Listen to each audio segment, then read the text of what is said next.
Selamat pagi Bapak Ibu semua.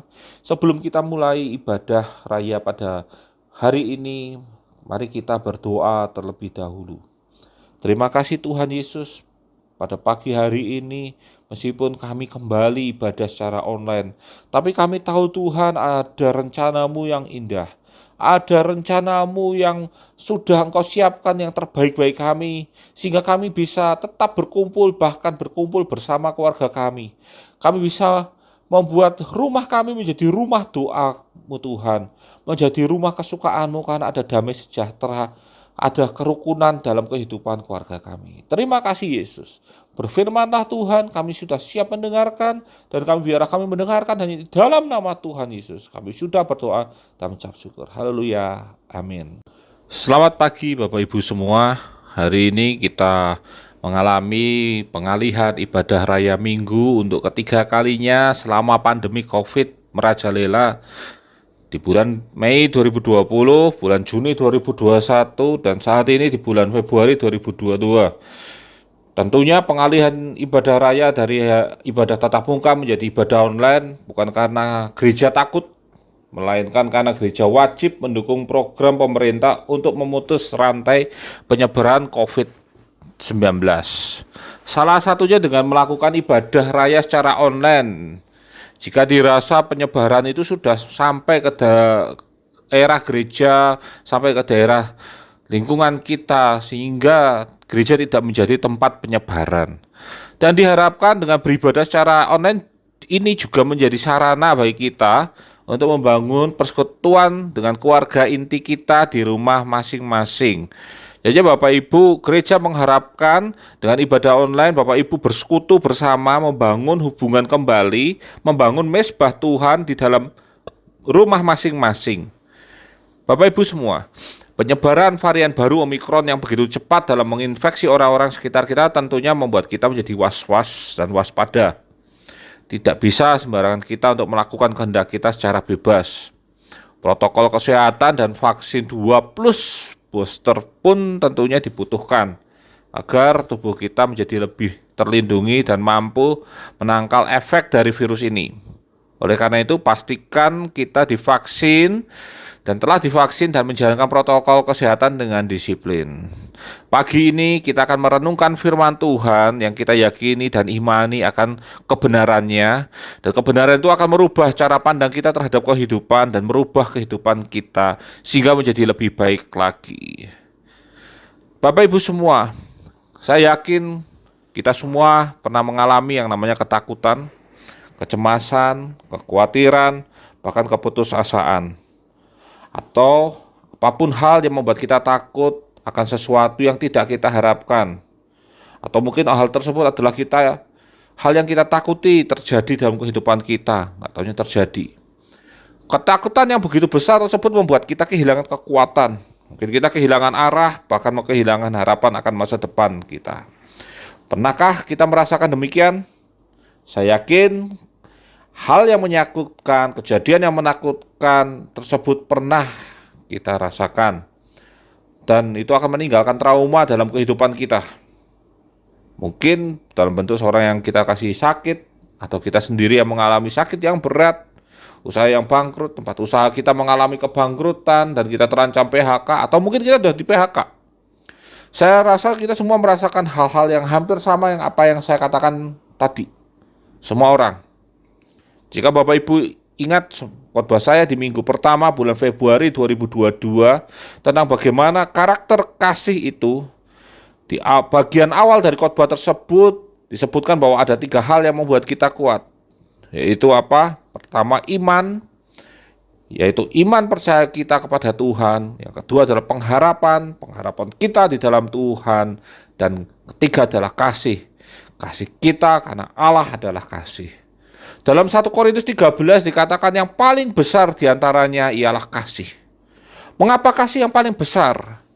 Karena karakter kasih tersebut itu yang pertama menyempurnakan kehidupan kita, yang kedua mengubah kehidupan kita, dan yang ketiga tidak berkesudahan. Kasih ini mampu membuat hidup kita menjadi lebih sempurna. 1 Yohanes 4 ayat 18 berkata, Di dalam kasih tidak ada ketakutan. Kasih yang sempurna melenyapkan ketakutan, sebab ketakutan mengandung hukuman dan barang siapa takut ia tidak sempurna di dalam kasih.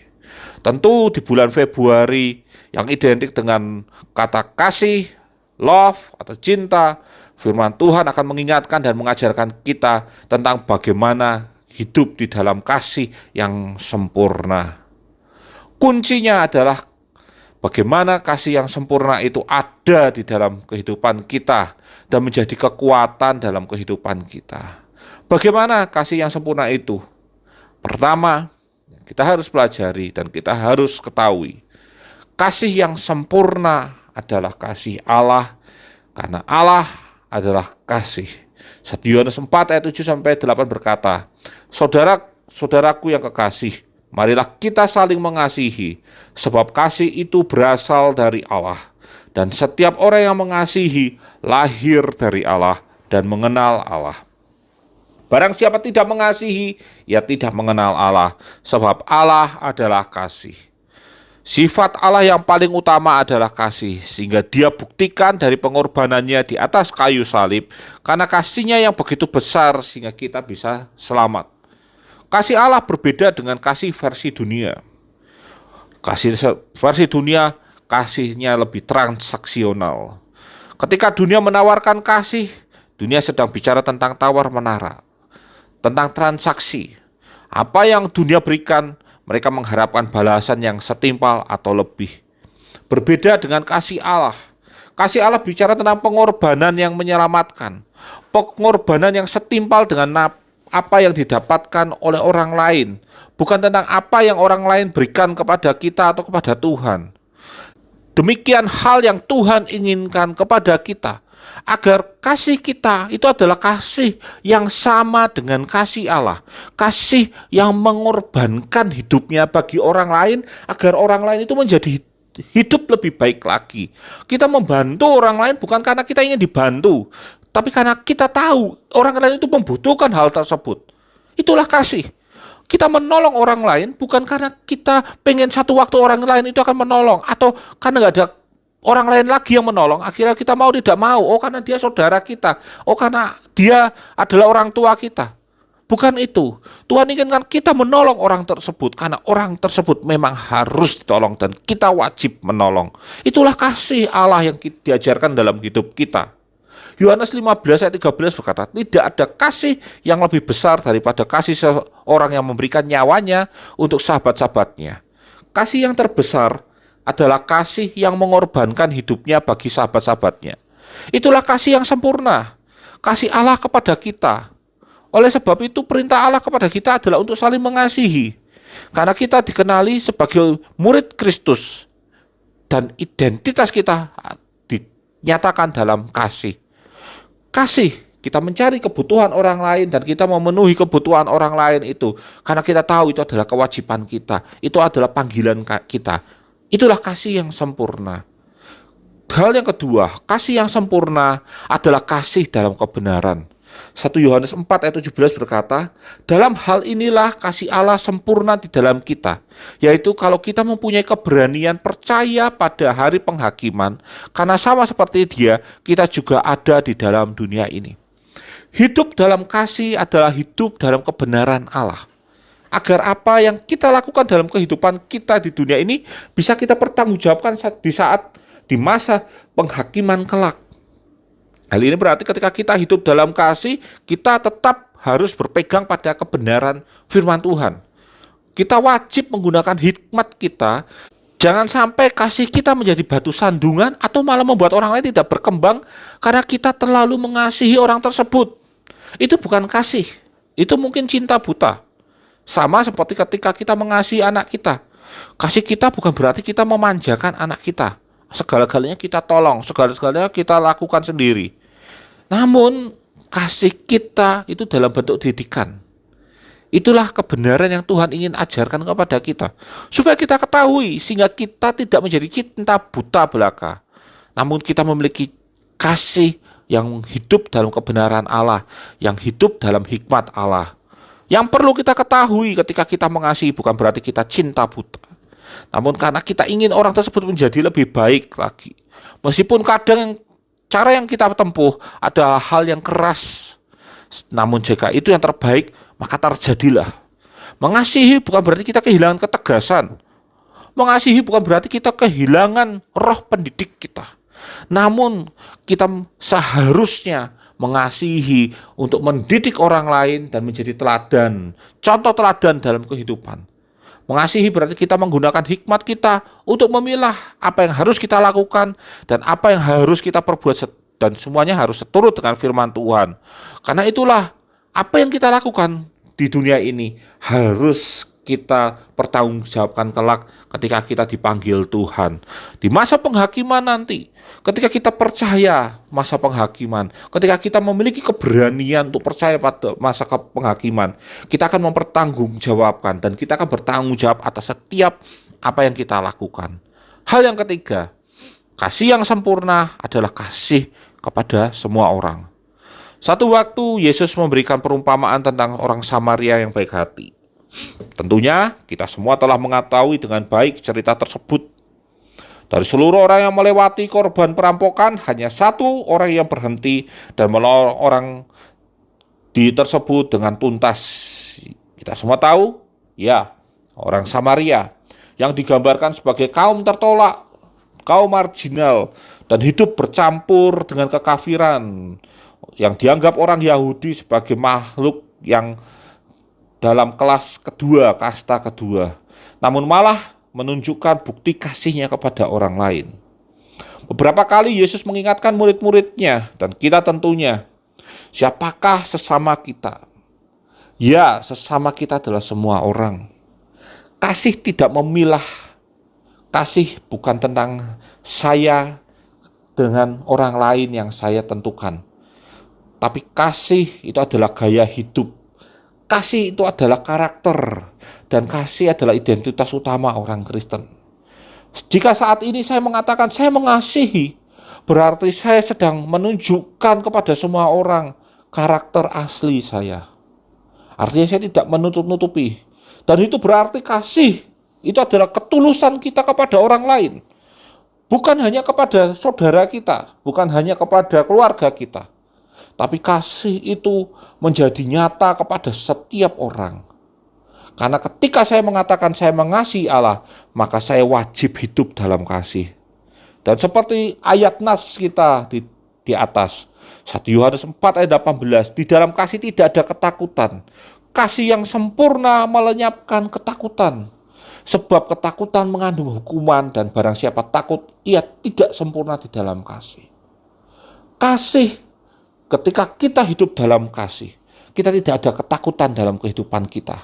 Kenapa? Karena ketika kita mengasihi Allah, kita hidup dalam Allah, dan Allah hidup dalam kita, dan kita akan memiliki kasih Allah, dan kasih Allah itu akan mengatasi ketakutan. Demikian pula orang lain, orang yang tidak mengenal Allah, ketika dia hidup dalam kasih kita, perhatian kita dalam setiap bentuk perbuatan kita untuk menolong orang tersebut, dia akan teratasi ketakutannya, teratasi setiap kekhawatirannya. Karena apa? Dia merasakan kasih kita terhadap dia. Secara tidak langsung orang yang tidak mengenal Allah itu akan mengalami yang namanya kasih Allah dalam kehidupannya. Sehingga ketika dia tidak mengenal Allah, dia menjadi mengenal Allah. Bukan melalui cerita kita, tapi mengalami Allah melalui pengalaman pribadinya sendiri. Melalui apa? Kasih kita kepada orang tersebut. Karena itu kasih yang sempurna adalah ketika kita mengasihi sesama kita. Kasih itu universal. Kasih itu bukan bicara tentang kita, bukan bicara tentang apa yang kita pikirkan, tapi apa yang seharusnya kita lakukan bagi orang lain. Bapak Ibu semua, di masa-masa yang tidak menentu ini, biarlah kita saling mengasihi, agar kasih ini saling menguatkan, saling membangun, dan saling mengikat satu dengan yang lain. Sehingga kita bisa bersama bertumbuh, menjadi berbuah dan benar di hadapan Allah. Mulailah dengan memikirkan apa yang orang lain butuhkan, bukan apa yang kita inginkan. Mulailah dengan perbuatan yang sederhana, karena dalam kasih, perbuatan yang sederhana akan menghasilkan hasil yang luar biasa. Saling menguatkan, stop julid, gibah, kedengkian, iri, cemburu, dan lain-lain. Mungkin omongan yang tidak sesuai dengan apa yang enak didengar. Mungkin omongan-omongan yang jahat, omongan-omongan yang negatif. Stop. Jangan menjudge orang. Jangan menghakimi orang. Jangan menghakimi perbuatannya sebelum mengetahui apa yang menjadi dasar dari tindakannya. Setiap orang menjadi pribadi yang hidup dalam kebenaran Allah agar kehidupan kita menjadi lebih baik lagi. Disukai orang banyak dan disukai oleh Tuhan. Mari Bapak Ibu semua, kita merenungkan firman Tuhan ini agar kasih yang sempurna itu ada dalam kehidupan kita.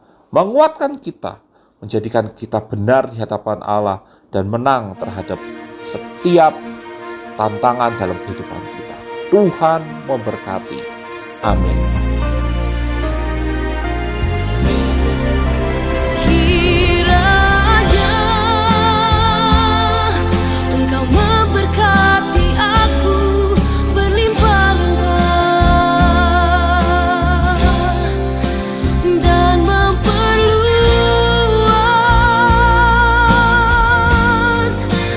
daerahku.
Mari Bapak Ibu semua kita berdoa untuk menutup ibadah raya minggu hari ini. Terima kasih Tuhan Yesus, pada pagi hari ini kami bersyukur Tuhan, meskipun kami beribadah secara online, tapi kami merasakan kekuatan dari kerukunan, kekuatan dari kesatuan hati, kekuatan dari setiap persekutuan yang indah ketika kami bersama keluarga kami tinggal tenang, diam dalam rumah kami masing-masing untuk merenungkan firman Tuhan, untuk merenungkan dan mendengarkan firman Tuhan, sehingga kami mampu Tuhan, rumah kami menjadi rumah doa-Mu Yesus, sehingga kami bisa berkumpul bersama dan merasakan hadirat-Mu Tuhan. Terima kasih untuk firman-Mu Tuhan yang menguatkan kami, agar kami memiliki kasih yang sempurna, agar kami memiliki kekuatan yang membangun hidup kami, yaitu kasih yang terbesar dalam kehidupan kami, karena kami percaya kasih itu adalah kasih Allah Tuhan, sehingga kami menjadi anak-anak Tuhan yang mampu hidup dalam kasih Allah, dan kami benar di hadapan-Mu Tuhan. Ajar kami Tuhan, agar kami mampu menjadi penyebar kasih-Mu Yesus, agar kami mampu menjadi terang dan garam bagi dunia ini, sehingga setiap orang mengalami kasih Allah itu dalam kehidupan mereka melalui kasih kami kepada orang tersebut. Terima kasih Tuhan, terima kasih Roh Kudus, berkati kami semua, berkati Bapak Ibu Gembala, berkati keluarga pastori, berkati setiap staf gembala, berkati setiap pelayan, berkati setiap jemaat, berkati kami semua, berkati keluarga kami dengan kesehatan, berkati keluarga kami dengan kekuatan dari Allah. Dan biar Engkau menutup bungkus kami dengan darah-Mu yang kudus. Jauhkan dari virus corona, sakit, penyakit, dan mara bahaya. Dan biar Tuhan memberkati setiap ladang yang kami kerjakan, setiap pekerjaan yang kami lakukan, sehingga kami diberkati. Engkau tidak menutup pintu berkat, tapi Engkau biar membuka pintu surga-Mu Tuhan, agar berkat Allah itu ada dalam kehidupan kami. Biar Engkau menyembuhkan kami yang sedang sakit di dalam nama Yesus. Biar Engkau menguatkan kami sedang hadapi masalah dan memberikan jalan keluar di dalam nama Yesus. Dan biar Engkau menghiburkan jika kami mengalami masalah di dalam nama Yesus. Dan kami percaya Tuhan menolong, dan Tuhan telah menolong memberkati kami semua. Terima kasih Tuhan Yesus, terima kasih Roh Kudus. Kami percaya Tuhan, firman Tuhan tidak pulang dengan sia-sia, tapi biarlah firman Tuhan bertumbuh, berbuah, dan berbuah tetap dalam kehidupan kami. Terima kasih Yesus, terima kasih Bapa. Dan kami akan tutup ibadah pada pagi hari ini. Hanya di dalam nama Tuhan Yesus kami sudah berdoa. Haleluya. Amin.